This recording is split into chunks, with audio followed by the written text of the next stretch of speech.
Jangan salahkan Demokrat, salahkan Menteri Hukum dan HAM. Banyak yang tidak percaya bahwa KSP Muldoko yang bersekongkol dengan orang dalam. Salah satu ciri-ciri negara ini sudah mau hancur. Kasihan dong Menteri Hukum dan HAM kalau setiap keputusannya mengesahkan semua KLB lantas kalah di pengadilan. Vanuatu melebina pare-pare. 5, 4, 3, 2, 1, close the window. Hi, I am a lawyer. My name Gunter Deseo. Kali ini podcast saya pindahkan di sudut kota di Jalan Sulawesi, yakni Cafe 588 yang terkenal itu loh. Saya kedatangan narasumber yaitu Bapak Haji Rahmat Samsu Alam yang biasa dikenal atau disapa dengan nama Ato. Dan narasumber kedua yakni Bapak Haji Makmur Rauna, sahabat seprofesi lawyer Kawakan Kota Parepare. Kali ini kita bahas tentang KLB Demokrat. Sahabat Guntur di mana saja berada. Nah sekarang ini kan lagi ribut-ributnya Partai Demokrat nih. Ya, kita tahu Demokrat sekarang ini menjadi idola dan viral di seluruh Indonesia. Viralnya karena Demokrat salah satu pihak ada yang ingin merebut secara terang-terangan melalui KLB Demokrat. Kita tahu sendiri KLB Demokrat dilakukan di Sumatera ya. Terus gubernurnya sendiri sudah membenarkan, di sisi lain ada yang keberatan. Nah, kita kedatangan dua tokoh nih. Satu orang Demokrat sendiri dan saya akan minta pendapat dari sahabat saya, satu dan rekan sejawat saya, advokat yang tidak asing lagi yaitu Bapak Haji Makmur Rauna. Dan bagaimana kabar Pak Ato? Bisa saya minta pendapatnya? Saya mau bertanya nih, Bang. Kalau Demokrat ada yang mengatakan bahwa Demokrat itu sebenarnya buah si malakama. Ini masyarakat Indonesia bilang, Bu, katanya karena Pak SBY dulu itu juga mengambil partai orang. Menurut Abang selaku orang Demokrat, kira-kira pendapat Abang gimana nih Bang? Ya, justru saya bingung kalau dikatakan Pak SBY mengatakan mengambil partai orang. Memang Demokrat dibuat untuk Pak SBY. Ya. Nah, itu dibuktikan semua lambang-lambang Partai Demokrat itu dibuat oleh SBY sendiri. Lagu Mas Partai Demokrat itu dibuat oleh SBY. Jadi Partai Demokrat memang dibuat biar dikhususkan untuk Pak SBY dalam rangka untuk maju pada Pilpres. Oh begitu. Ya, jadi orang tidak kenal di kampung-kampung, di daerah-daerah tidak kenal itu Demokrat. Tapi kalau ditanya Partai Demokrat ini siapa yang punya? Kalau dikatakan SBY waktu saat itu, orang nggak disimpati. Jadi yang dijual Pak SBY. Kan tak ada yang kenal itu siapa-siapa di Demokrat itu kecuali Pak SBY. Karena memang pada saat itu Pak SBY dikenal sebagai tokoh reformasi dalam ABRI. Nah, pertanyaan nih Bang, kalau dikatakan seperti itu, terus ini kan AHY yang menjadi ketua umum Demokrat. Pertanyaan saya yang kedua, apakah ini bukan politik dinasti menurut Abang? Gimana kira-kira pendapat Abang? Kalau politik dinasti saya rasa tidak. Demokrat sudah 5 kali kongres. Oke. Dan ketuanya sudah berbeda-beda. Terus? Sekarang saya mau tanya, ada partai, saya tidak sebut namanya, itu ketuanya sudah 20 tahun periode. Kita tahu sama-sama itu ya. Ada juga partai sudah 3 kali jadi ketua umum, tapi tidak ada yang persoalkan. Ini Demokrat sudah 5 kali kongres, masing-masing lain ketuanya. Ya ini yang Pak SBY sudah jadi presiden, tidak ada anaknya yang menjabat di pemerintahan. Sekarang ada, di mana-mana ada, tapi kan tidak dipersoalkan. Jadi memang undang-undang ya Bang tidak melarang kalau anak kita mau maju. Tidak melarang. Jadi saya ingin juga menyampaikan, kalau ada mengatakan bahwa Demokrat tidak demokratis, alhamdulillah. Saat ini partai yang saya anggap demokratis adalah Partai Demokrat. Karena kami mulai di tingkat kelurahan, kecamatan, kota dan provinsi, itu semua pemilihan dilakukan secara demokratis. Sampai di Kongres DPP kemarin, yang 2020, SBY terpilih karena demokratis, diikuti oleh seluruh pemilik suara, DPD dan DPD. Jadi satu pun tidak ada DPD hadir yang di KLB ya? Saya tidak bisa jamin, hanya ada satu DPD. Satu atau dua DPD lah? Satu DPD yang menghadiri KLB? Menghadiri KLB. Dan itu sudah bagaimana sih? Udah dipecat atau bagaimana itu Pak? Ya sudah dipecat. Kalau Demokrat dikatakan ada RT-nya, ada bermasalah, kepengurusannya ada masalah.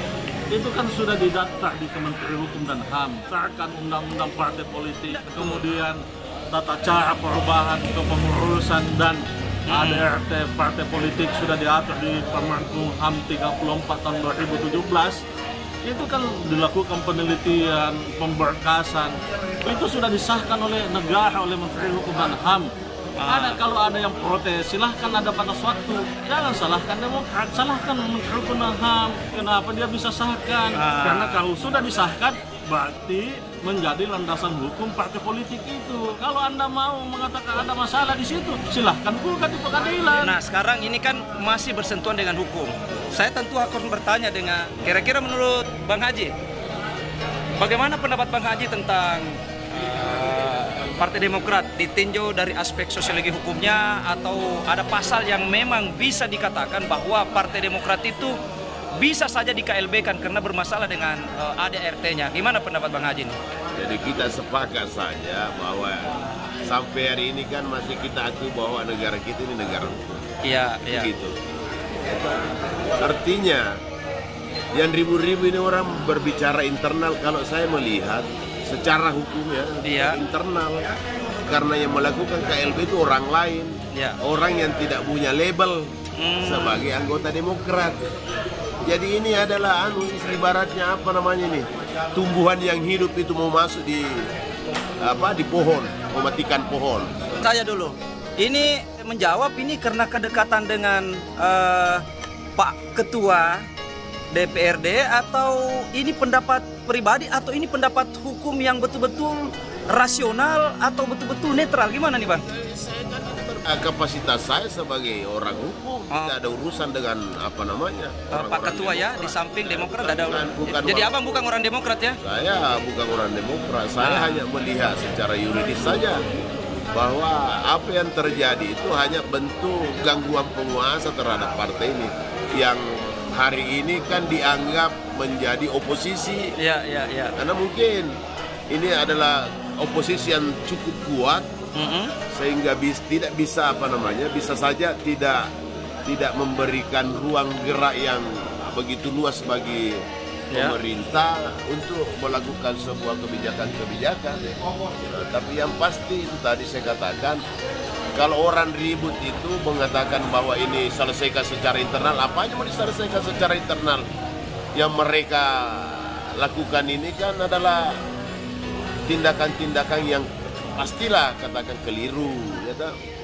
KLB ini apa dasarnya? Kalau dikatakan SBY bahwa itu tidak demokratis, siapa yang bilang? Mestinya kader ini membawa ke forumnya, ya kalau dia kader. Tapi karena bukan kader, ngapain mau bicara, mau bawa ke forumnya Demokrat? Forum tertinggi ini kan untuk mengambil keputusan kan di Kongres. Kalau ada yang tidak berkenan dari regulasi aturan yang ada di dalam Partai Demokrat, tunggu di masanya, patahkan di masanya itu. Jangan asal mau. Inilah bentuk bentuk semacam keegoan. Bahkan bisa saja kami mencurigai ini titipan kekuatan luar, entah dari mana ya. Presiden tidak ketahui. Saya kira ini sama jika kalau kita dibohongi, lagi tidur dibohongi semua. Itu salah satu pendapat dari teman kita, praktisi hukum yang ada di Kota Parepare, melihat. Jadi saya bisa sependapat fenomena tersebut, bahwa dari pendapat masyarakat ditinjau dari segi hukumnya, terus orang Demokrat sendiri sepaham mewakili dari penduduk Indonesia bahwa memang apa yang dilakukan KLB ini dianggap tidak sah dan tidak berlabel dan tidak bisa dipertanggungjawabkan keabsahannya. Lalu saya masih bertanya satu kali nih dengan Bang Haji Mamurona. Kalau sekiranya KLB ini diterima di Kemenkumham, pendapat abang gimana? Kalau diterima oleh Kementerian Hukum dan HAM, ini sama saja mendustai, mencederai negara kita sebagai negara hukum. Rechtsstaat bukan Marktstaat, bukan negara kekuasaan. Jadi sama hanya kalau dia mengkhianati rakyat. Dia hianati rakyat ini Pak, kalau Kemenkumham. Sampai Kemenkumham selalu kalah. Iya. Jadi ada pengkhianatan ya kalau sampai ini diterima. Pengkhianatan terhadap negara. Ya. Dia ini negara. Sudah jelas Pak. Kenapa baru hari ini? Kenapa menjelang peralihan kekuasaan baru ada muncul yang beginian? Ya, jangan kemudian selalu Kementerian Hukum nantilah diuji di pengadilan, bukan seperti itu. Ya, tingkat kepercayaan kementerian kan ini bisa hilang dengan perilaku yang menyimpang. Tidak mungkin Anda mau mensahkan yang seperti ini. Itu tadi kalau dia sahkan, saya kira ini adalah salah satu ciri-ciri negara ini sudah mau hancur.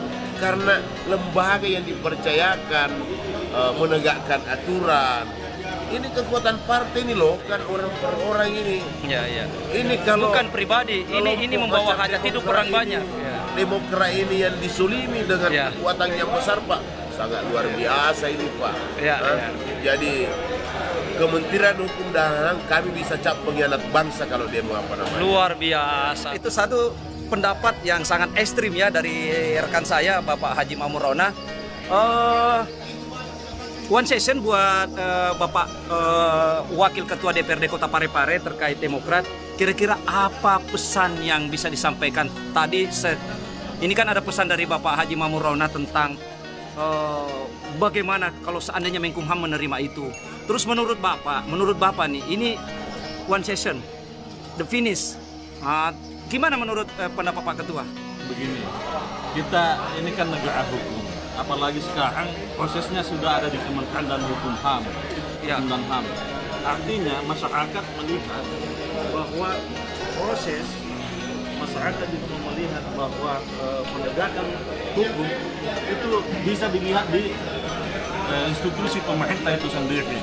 Nah, saya ingin menyampaikan bahwa KLB itu sah-sah saja di semua partai politik. Itu sudah diatur dalam undang-undang partai politik, diatur dalam Permen HAM nomor 34/2017. Nah, sekarang syarat-syarat KLB itu harus juga dipenuhi. KLB itu tidak ada masalah, tetapi ada tahapan, ada mekanismenya.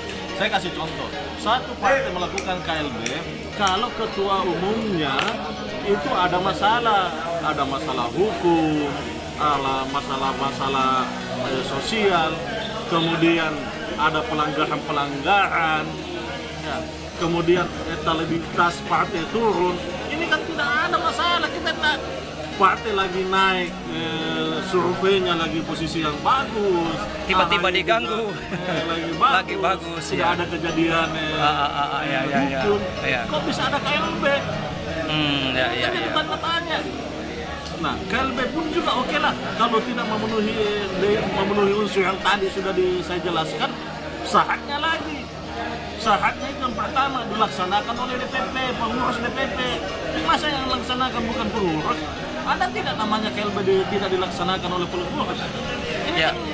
Ini kan logika sederhana saja, anak SD. Karena waktu kita terbatas ini, Bapak Ketua. Jadi apa inti daripada ini? Ya, jadi saya mohon Kementerian Hukum dan HAM, Demokrat ini sudah membawa seluruh ketua-ketua DPD ke DPC, ya, ke Kementerian Hukum HAM, bahwa inilah kami yang pemilik suara tidak hadir dalam kongres tersebut. Mari putuskan dengan baik, dengan bijak.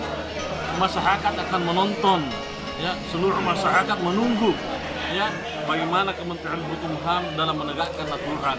Kasihan dong Menteri Hukum HAM kalau setiap keputusannya mengesahkan semua KLB lantas kalah di pengadilan, Pak. Nah, ini kan sudah ada beberapa kasus partai politik yang Kementerian Hukum dan HAM mengesahkan, ya, tiba-tiba di pengadilan dikalahkan. Kasihan banget. Tapi sebagai ketua Demokrat ini saya tidak potong. Ini karena waktu sangat terbatas. Sebagai ketua Demokrat di Kota Parepare, apabila peserta kongres salah satu atau semuanya bertobat, kira-kira menurut Demokrat sendiri, Anda mewakili kantor pusat ya, itu dimaafkan atau tidak itu? Kalau secara kepartian saya tidak bisa jawab. Oh, tidak bisa. Tapi secara pribadi, ya namanya kita di agama saja. Kalau ada apa belum terlambat itu kira-kira kalau salah, kita maaf? Tiba-tiba kita mau menjadi baik, itu sah-sah saja. Ya, Tapi proses tetap ada. tetap proses sedang ada. Iya. Itu kan mungkin ada alasan-alasan tertentu yang bisa masuk dan bisa diterima. Itu tidak ada Oke, masalah. terima kasih Pak Ketua Demokrat yang sekarang menjabat posisi di Wakil Ketua DPRD Kota Parepare, Bapak. Saya sih panggilannya Ato. Kalau nama sebenarnya beliau itu adalah siapa tadi Pak? Boleh ditahu nama panggilannya? Nama lengkap di Rahmat Samsualan. Rahmat Samsualan alias Ato. Ya, one session lagi ya buat Pak pengacara ya. Apa pesan dan kesan atau pesan aja deh Pak, pesan aja buat Demokrat ini atau buat partai yang ada di Indonesia. Pesan Bapak gimana? Ya pesannya ya sebagai organisasi atau lembaga yang ikut dalam satu sistem ya taat hukum saja lah. Oke, taat hukum. Ya. Nggak usah mencele-mencele. Nggak usah bikin masalah. Ya, taat hukum saja. Saya kira negara ini semakin baik kalau kita semua taat hukum. Ya, Saya kira-kira tidak mau seperti itu ya. Saya hanya selalu melihat dari sisi hukumnya saja. Oke, sip. Betul-betul pendapat netral. Terima kasih. Teman-teman, itu adalah salah satu pendapat netral dari sahabat saya, Bapak Haji Makmur Rawonas, selaku advokat di Kota Parepare. Siapa yang tidak kenal beliau. Dan sekarang saya di 588, di kafe yang terbaik yang ada di sudut Kota Parepare, di sekitar wilayah Capa Ujung. Dan saya ditemani oleh Bapak Rahmat Samsualan, tapi saya sih panggilannya lebih senang panggilannya Bang Ato. Nah, Bang Ato sendiri sudah hadir di tengah-tengah kita dari tadi ya, memberikan komentar tentang Demokrat. Dan saya kedatangan tamu toko LSM yang ini RSA ya. Tapi saya belum dapat ini Pak Ketua, gimana? Saya belum dapat ini. Tuh ini kira-kira dapat nggak kita berdua ini ya? Insyaallah 2024 akan dapat. 2024. Dan teman-teman, di depan saya toko LSM ada juga nih hadir. Oke. Ya. Terima kasih semua. Sampai jumpa di Guntur Official. I am a lawyer. Terima kasih. Dadah semua. Assalamualaikum warahmatullahi wabarakatuh.